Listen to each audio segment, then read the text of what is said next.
What's up, everybody? Alessandro here, Vegas Al. Going to give you guys some look ahead lines here for November 25th, Tuesday here. What I go today on Monday? I went 1-1 here. What I cash on the Syracuse here, plus 12. That one only rose up to plus 14. They, got it done for us there. I think the one loss, again, 1-1. One loss today was the Detroit Red Wings. I thought they could get that done there. Try to chase some plus money. But yeah, we're going to have two plays today as far as premium side. But as far as these look-ahead lines, we're about to get into a little bit of some NFL today. We got, these Thanksgiving games, the Black Friday game I'm going to break down. And then college football tomorrow. I have a couple college basketball games I was wanting to talk about as well, and the NBA Cup action and the one NHL game. So quite still a bit of action here, a lot of variety to choose from. But, yeah, let's get into it here. First game we're going to get into here is the Packers taking on the Lions here. Lions 2.5-point favorites. This one is a little interesting divisional matchup here. I don't know if I can really trust the Packers and Jordan Love, and I don't know if I can really trust the Lions and Jared Goff. Both quarterbacks I look at as really game managers. They rely on the run game. They rely on the defense. Great head coaching. This one is an underplay, in my opinion. I'll take the under 48.5 in this one. I see both of these defenses showing up. I see the run games of both of these squads showing up, whether Jacobs is in or not, and all the other key pieces that are out for the Packers. Let me see here. Yeah, Jacobs supposed to be out. That's really it as far as offensively. A bunch of pieces on the defense there. Probably a cleaner injury report from the Detroit side of things if you wanted to look at them as a side. I just think this one's low scoring. Dan Campbell's definitely going to try to take the air out of the ball here. So give me the under 48.5 in that one. All right, on to the next game. This one I'm looking forward to a lot here. Chiefs versus the Cowboys, Thanksgiving special. I'll be short and sweet with this one. I was surprised to see the Cowboys get that comeback victory. I basically turned that bad boy off. It was 21-0. I was like, yep, this is going to be an easy Eagles victory. Sure enough, outright win, 24-21. Don't know how the Eagles let that happen. Just conservative play calling.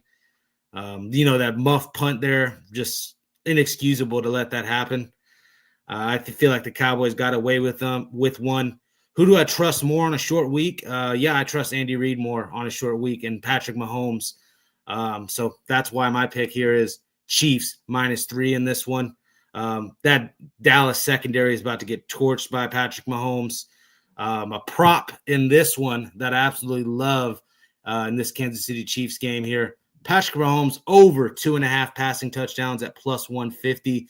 You're getting plus money for him to get 3 touchdowns through the year. Yes, give me that. I definitely think he'll have a successful day against Dallas's 25th, 26th ranked pass defense. They've been playing better as of recently. But again, Chiefs are past there. Chiefs -3. And yes, Patty Mahomes, 3 touchdown passes. Let's not overthink it. And then this one here, I'm also excited for. We got the Bengals taking on the Ravens in Baltimore here. Baltimore 7-point favorites. It is looking like Joe Burrow is supposed to make his return. Plenty of offense could be expected in this one.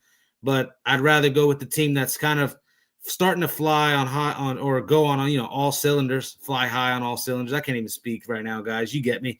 I feel like the Ravens are, playing really well and able to get back in this AFC North race. Everything's, right in front of them. They control their own destiny still. That's why I'm on the Ravens here, -7. I think they get this done. They're going to use the run game. Absolutely going to have to run the ball. Yes, Joe Burrow possibly making his first start. I'm expecting him to at least full participation in practice on Monday, and all signs looking like he will suit up on Sunday, or not Sunday, but Thursday. And with, Jamar Chase still possibly, I think he's out with the suspension. Let me check this. Da, da, da, da. Let me see. No, yeah, that was a one-game suspension. A one-game suspension. Yeah, he should be back. That's what I thought. It's T. Higgins who's out with the concussion. So of course now it's if one guy's out, the other guy's missing. It's yeah. I can't get there with the Bengals, man. Let me just be brutally honest. I think this is a Ravens smash bot. First week back for Burrow too. Maybe if Burrow was already in the flow of things, I could look Bengals way. But yes, I'm laying it here with the Ravens -7.5. And a prop in this one, we're not going to overthink it as well. We'll go Derrick Henry to get 2 touchdowns at +220. Again, I think they're going to take the air out of the ball here in this one as well. Try to play keep away. I know Burrow, again, first week back, but why are we going to play our chances here? Let's hand the ball off to Derrick Henry 20+ times. And I see him finding the end zone a couple times here. So we'll take the +220 price on the Derrick Henry touchdowns, 2 of them. And now the Black Friday game. This one is a sneaky good game. You got the Bears here. You're flying on all cylinders and playing about as well as they possibly could have, probably exceeding expectations. Ben Johnson seems to have this Chicago Bears offense just, efficient. The run game is there. Obviously, Caleb Williams just keeps taking steps in the right direction. Then you look at what the Eagles have been all year, just hit or miss, kind of have laid eggs in some spots. Again, conservative play calling, questionable play calling from Nick Sirianni. I don't like Jalen Hurts as a passer from the pocket. Many reasons why I'm on this right here. Bears +7. I could even see a money line here, just flying high on all cylinders. I do think this one is going to be a defensive game, though. Again, I like those linebackers for the Bears. Edmonds, that big 6'5" guy there in the middle. We already know what this Eagles defense can do. One of the best defenses in all of football, if not the best.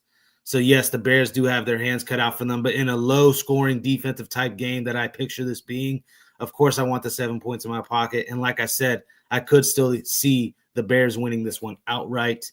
A prop I do like in this game, a little bit of a different look. I'm going to go to the kicker, Cairo Santos, for the Chicago Bears, over 1.5 field goals. Really see both teams not really executing in the red zones. A lot of having to take the 3 points. And, I see this game being like a 20-13, I don't know, a 21-14 type game here. So I don't know about 21-14. There's no field goals in that, but you get me, guys. A couple field goals from the Bears side. They get to 13, maybe 16 points. We like the Cairo Santos over 1.5 field goals. This guy's hitting 81% from all of his field goals. I think it was 17 out of 21 this year. But, yeah, Cairo Santos over 1.5 field goals. I like that prop a lot. And, of course, I like those Bears here, +7. And that's all the NFL I'm going to really get into today. I will be getting into the Sunday games and that Monday night game tomorrow on the look headlines. There's just a lot we have to cover still. We're going to move over to college football now. This one is a stinker. Bowling Green and UMass tomorrow. We got UMass as 14.5-point dogs, still winless, taking on a 3-8 Bowling Green. Really not in love with the quarterback for Bowling Green. This Hunter Najim kid here, just coming in, replacing Drew Pine. Again, Bowling Green still only 3-8 themselves. Yes, I get it. UMass is winless, and Hairston only had one attempted pass last week against Ohio. Used him more as a runner. These other 2 kids, they're going to kind of switch in. The UMass quarterback situation is just a mess. I'm going to have to hold my nose and do this, though. I'm going to have to go to UMass +14.5 still. I just can't get there with Bowling Green and the quarterback that they have there now, the freshman too. So I think there is a little bit of hey, let's not end this season winless. Let's try to win this game. Last game of the year, senior night type thing. UMass plus the 14.5 or pass for me. On to the next. We're at the Western Michigan at Eastern Michigan game. This one's a good one, actually. I like Noah Kim and everything with this Eastern Michigan offense. Been semi-efficient this year through the air. 62% of his passes, 16 touchdowns, 8 picks.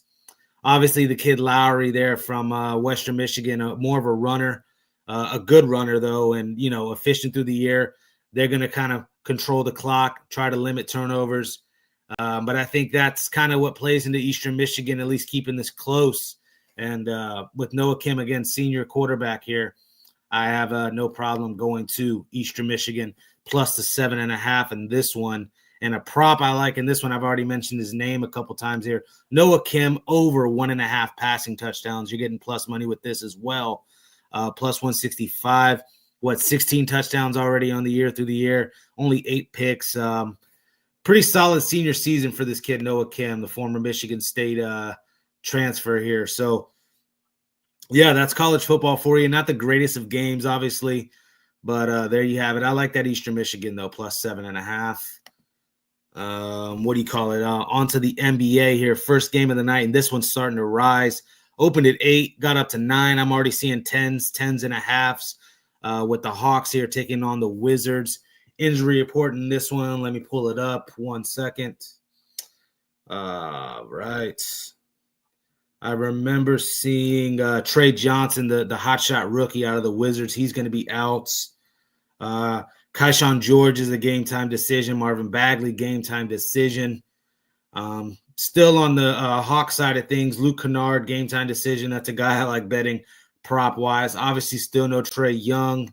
Supposed to be returning here at the end of the month. Looking forward to that. I still am looking the Hawks' way now. See, this one's I got it here -9. This, again, -10.5, probably -11. Maybe even -12 by the time this thing tips off, but I can only look the Hawks' way. Still plenty of pieces. I know no Trae Young, but this Nickeil Alexander-Walker's really stepped up, playing at an all-star caliber type level here. And Jalen Johnson, 22.5 points. Pretty solid, if you ask me. Young piece there. Yeah, I like the Hawks. This could be a little sleeper team come playoff time. Just need Trae Young to get back to really take them serious here in the future. But I like the Hawks in this spot, at least. We'll lay it with them. On to the next one. This one's a good game here. I like this one a lot. We got the Magic and the 76ers. 76ers injury report just completely just ugly. Who all was out or questionable? It was I know Tyrese Maxey. That was the first piece I saw. That was a big one. To not have Tyrese Maxey possibly just hamstrings the 76ers. Paul George, a game-time decision. Yes, Maxey, a game-time decision. Embiid, a game-time decision. Bona's out. So starting to worry about the depth at the center position there. Paul George, again, game-time decision. I already said that. Edgecombe is the one that I was looking at out. Again, another rookie that's kind of already starting to make a name for himself in the NBA, and a piece that they're going to need from the perimeter. I mean, is it going to be like a Kelly Oubre or a Quentin Grimes, maybe even a Jared McCann that will kill us here? But I don't think so. I'm on the Magic here, -120. I still like a Franz Wagner. I still like a Jalen Suggs. They're not going to be with Paulo Banchero. He'll be out. Obviously, Moritz Wagner still out. Colin Castleton still out. But again, I like the pieces on this Orlando squad. Still have a guy like Desmond Bane, this new acquisition. I think there's more threats on the perimeter, actually, which is saying a lot because the Magic are not the greatest three-point shooting team. I just think they actually have a little bit more firepower in this matchup, especially if all these guys on the 76ers wind up sitting. So, yeah, you are kind of gambling on that. But I'm on the Magic here, -120. On to the next game. This one's probably the best game of the night. We got the LA matchup here. We got the Clippers taking on the Lakers. Lakers now 6.5. This one is getting up to 6.5, 7. So check on that. I see why at the end of the day. Injury report for the Clippers. Beal obviously is now out for the year. Derek Jones out. That's a forward that I like for them, a piece that they're missing. Bojan Bogdanovic, game time decision. And then Jordan Miller, a little 6'6" guard who's kind of helped out with some depth here, 13 points a game. Let's check these comments out real quick. We got DeAndre here in the chat. Shout out DeAndre. Hope you had a good day today, man. 1-1 for me. Magic are kind of playing better. And yes, Sixers injury report is nasty. Yep, Bowling Green. Yeah, man. A lot of stuff we're seeing kind of the same. Back to this LA game. I'm on the Lakers. Let's not mistake it, man. I just think the Lakers got a little bit more firepower. LeBron's now back. What do you call it? Yes, Lakers minus 5.5. LeBron's now back. I like the prop here. 10 plus assists. We know he's going to facilitate. That'll probably be the last part of his game that goes, and it probably never will. He's just been one of the greatest point forwards to ever play this game. Obviously, he has another point forward right next to him with Luka, but those two will be facilitating. Austin Reeves on the outside to shoot. This is a pretty good Lakers team. 12-4 to start off on the year. I don't know. Can they make some serious noise in the West? I think so. But for this game specifically, I'd be laying it here with the Lakers. I like the minus 5.5. It is up to 6.5. So you might want to jump on that now. Maybe a win both halves if you don't want to lay this number. But either way, I'm looking the Lakers' way. We're already on to the hockey game, the lone hockey game of the day. We got those Dallas Stars all the way up in Edmonton taking on the Oilers. Oilers fresh off that 6-3 victory there to the defending champs, a nice revenge win against the Panthers. That probably is their medicine. Get them right. Oilers have been struggling recently, kind of 50-50 out the gate. I'm looking their way here. We're going to need Skinner and these goalkeepers here to, step up and actually play some good goalkeeping. And I'm expecting Ottinger to go for the Stars. Probably one of the best goalies in the NHL. Good little matchup here. Total is high, though, just because, the recent success of the Oilers there, scoring 6 goals against the Panthers, and we know the Stars can score as well. Big thing here, though, is Mikko Rantanen is suspended for that boarding there against the Flames, so he will not play in this one. I think that's a big enough piece missing for the Stars. Obviously, they still have a guy like Jason Robertson that can score for them, other pieces as well. But the pick here is Oilers minus 140. I'm fine enough with laying the minus 140 here at home. Plenty of guys still on the Oilers side, a McDavid, a Hyman, the rest of these cats. I like this Oilers squad this year. They're not completely out of it. But, that's about it. We got DeAndre still here in the chat. He was saying Harden out of his mind right now. Yes, we seen Kawhi leave early last game. Exactly. Got blown out. Yeah. I'm Lakers. Let's lay it here with the Lakers, man. Not overthink it. All right. We got some college hoops, too, almost done here. All right. We got Tennessee taking on the Houston. Houston, again, not really impressing me, at least ATS-wise, not covering these spreads. Tennessee, a lot of size, kind of play a little bit similar to Houston, use the length on defense and some fast break points. Also can shoot the three a little bit as well, just like Houston. But I think this is a spot Houston kind of gets themselves a win, finally covers themselves a spread. I'm seeing threes. I'm seeing 3.5s. I'm on Houston, though, minus 3.5. I think the best player on the floor is this cat right here. Milos Uzan, over 2.5 3-point shots made. Try to find some plus money with the threes on him. If you got to go 3 of them, 3.5, go for it. I think he could even hit 4 or 5 of these things. In transition, he's not scared to pull up. The Houston Cougars, I still think, are one of the top teams in the country. I know they haven't been an ATS monster here out the gate. But, I think Houston's the side on this one. We'll lay the 3.5. And then on to this next game. I only got 3 college games I'm breaking down here, guys. On the morning show tomorrow, we'll have all the small schools, breaking those down. Again, 50-something games probably tomorrow at minimum that, we could even bet on. So lots of action here. Love college basketball this time of the year. But, you got to tread lightly. I'm going to give you guys these main games here. Michigan versus Auburn. My bad, guys. Yesterday I had Auburn. I was telling you guys 4-point dog. They were 4-point favorites. I did check this game. A lot of action tonight. What was the final score in this Auburn game? Give me a second. Auburn wound up covering the -4 anyways. We were all talking about fading Oregon this time. I know DeAndre and I were talking about that there in the chat. He was like, yep, let's fade Oregon. Gonzaga got it done as well. Gonzaga's looking like a powerhouse. We're going to get into them soon here. But back to this Michigan-Auburn game. I'm just not in love with Michigan at the end of the day. I think they're a little overrated. They got the big 7-footer here. What's his name? They're blowing out San Diego State, though, right now as I speak. This 7-footer, Jesus, his name. Yes, Lendenborg, this kid. 6'9", actually. The 7-footer. Who am I talking about here? I think it is Lendenberg. This kid here is, pretty solid. 15 and 8, 3 assists, 60% from the field. But it's him down low, and I don't know. I'm trying to find a serious outside perimeter threat. Gale stepped up tonight for Michigan. Roddy Gale Jr. What do you go from 3? 5 for 6 from 3. They shot 31% from 3. Still blew out San Diego State. I don't know. The hype around San Diego State might need to pause for a second here, getting blown out like that against Michigan. I'm not high on Michigan at all.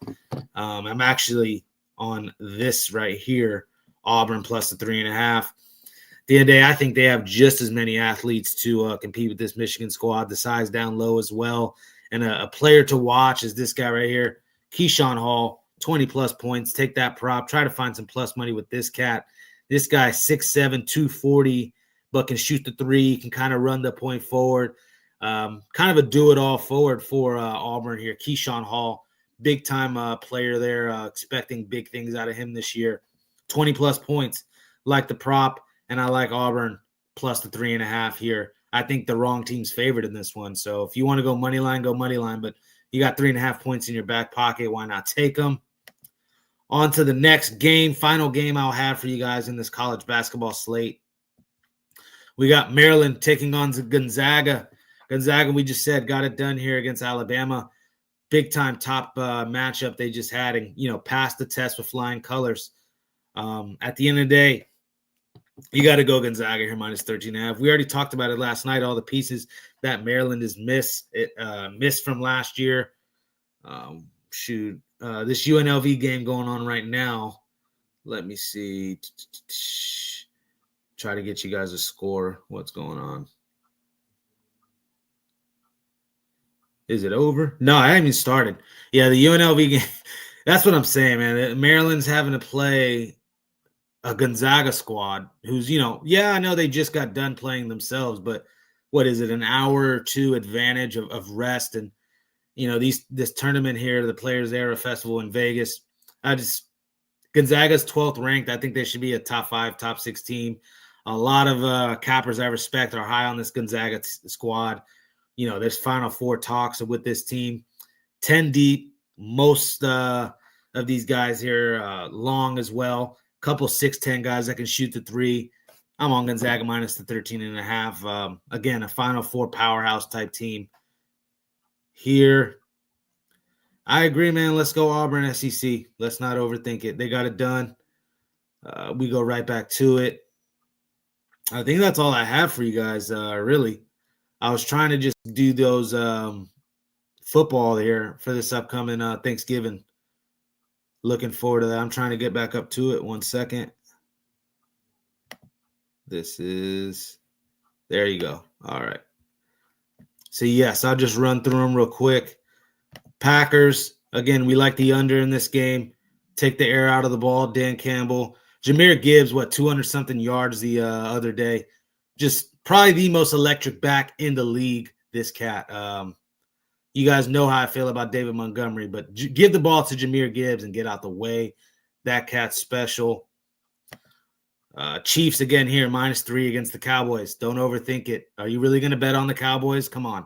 Don't bet on it. I know it's Thanksgiving, America's team. Don't do it to yourself. Take those Chiefs minus 3. That one, potential blowout there for sure. Again, we like the 2.5 touchdown passes for Patrick Mahomes. DeAndre likes the Cowboys plus the 3. So here's the thing: could it be recency bias because what we just saw them do against the Eagles, and they're playing a little bit better this year, right?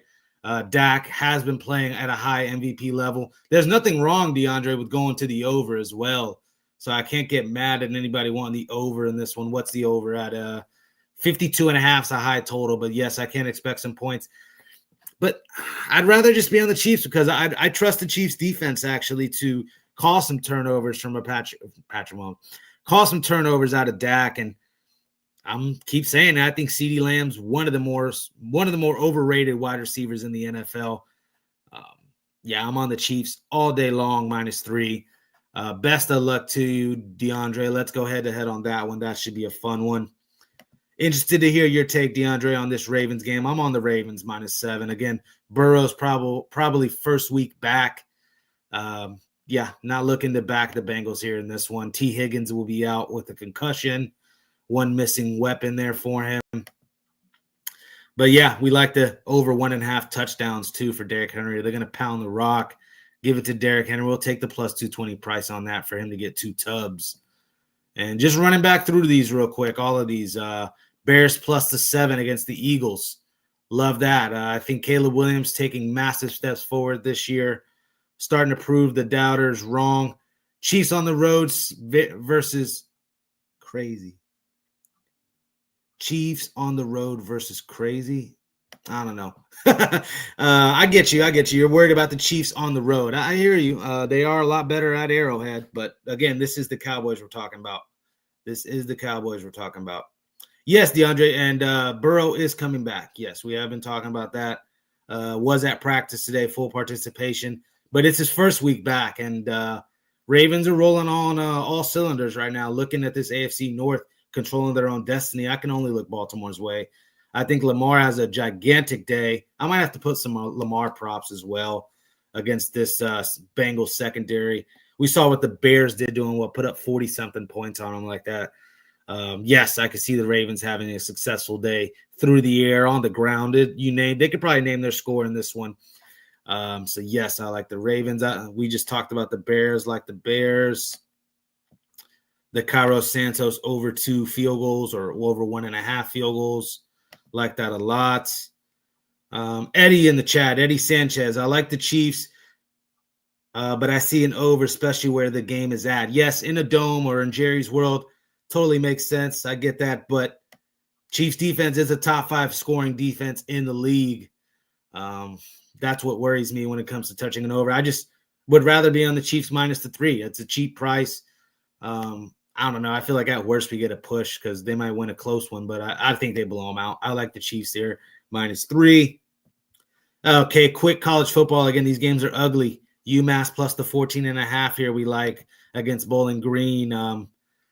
Not rushing to the window to bet it, but I'll take the points here. Hopefully they get a win. If you're psycho enough, why not go for this, big plus 500 money line? I think that's what it is. Yeah, plus 500 on the UMass money line if you're crazy enough. They get their first win. They don't end their season winless.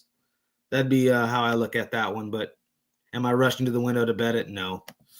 This one I kind of am a little bit with the plus 7.5. I feel like the public might jump on it here with me and get this thing down to 6, 7. But I don't know. This thing might rise as well.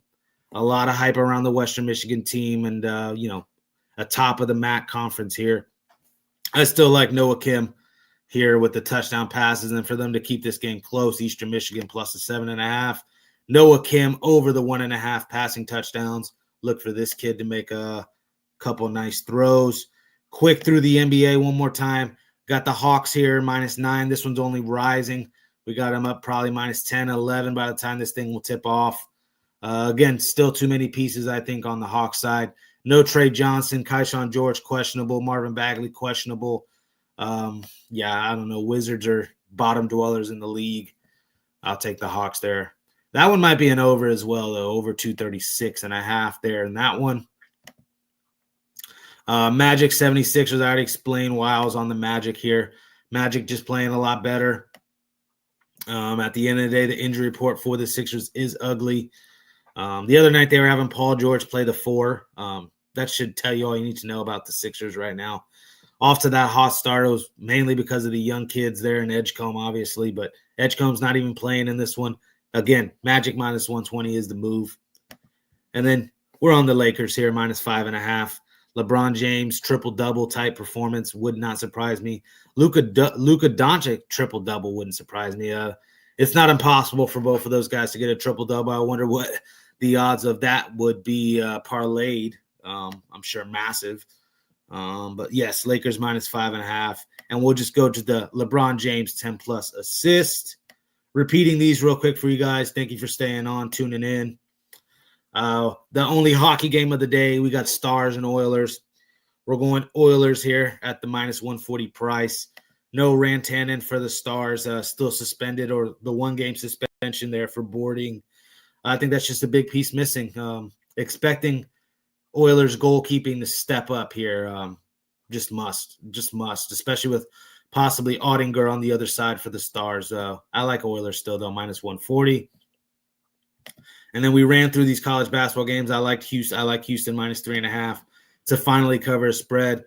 Yes, went to overtime. They were Syracuse, but we were on Syracuse plus the 12.5. Yeah, I feel like I have a good read on this Houston team right now, and I'm not scared to lay it with them here. We like Miles Uzan, over 2.5 3-point shots made.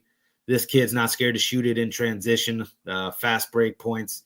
Also, just out in the half court, he'll find his shot as well. Very impressed with Milo Uzan. He probably could have went out in the draft last year. Decides to return to school, trying to get that championship ring. Nothing wrong with that at all. And then we're on Auburn here, plus the 3.5. At the end of the day, they won this one outright today against Oregon as a 4-point favorite, covered that spread. We were all over Auburn today, loved it, and we'll be all over Auburn again tomorrow. And we'll be on this prop again, Keyshawn Hall plus 20 points. Kid special, big 6'7" forward. And then the final one, we're on Gonzaga here against Maryland. Maryland's lost way too many pieces. Just, again, their game still has not even started. We're still waiting on that one to start there against UNLV. I think Gonzaga already having handled business against Alabama. I think, they handle business here against Maryland as well. A 20-point win for this Final Four team. That's about all we have here for you guys tonight. Look ahead lines. Tomorrow, I'll be giving you guys the rest of the Sunday NFL look ahead lines, and also some Saturday college football games and the later college football games in the week. We'll be going over. Just wanted to give you guys tomorrow's college football really for today. But yes, keep tuning in to the Look Ahead show. Thank everybody that's in the chat. DeAndre, my son Eddie as well. Good to see you, Eddie, first time. Just keep tuning in every night, 9 o'clock on the West Coast, 12 o'clock midnight on the East Coast. Look ahead lines. We'll give you props on these games as well. But yeah, check out what we have on Tony'sPicks.com. A lot of action out. Tomorrow I do have 2 plays for you guys, and it's going to be all hoops for me. No football tomorrow. Even though I'm starting to probably think about that Eastern Michigan, I might put that one in. But, hey, you heard it here. I like Eastern Michigan plus the 7.5. But, yes, 2 plays, hoops. You already know, 1 college, 1 pro. Let's make this money. And, go check out Tony'sPicks.com, guys. But let's make tomorrow a winning day. And you guys have a good one. Peace.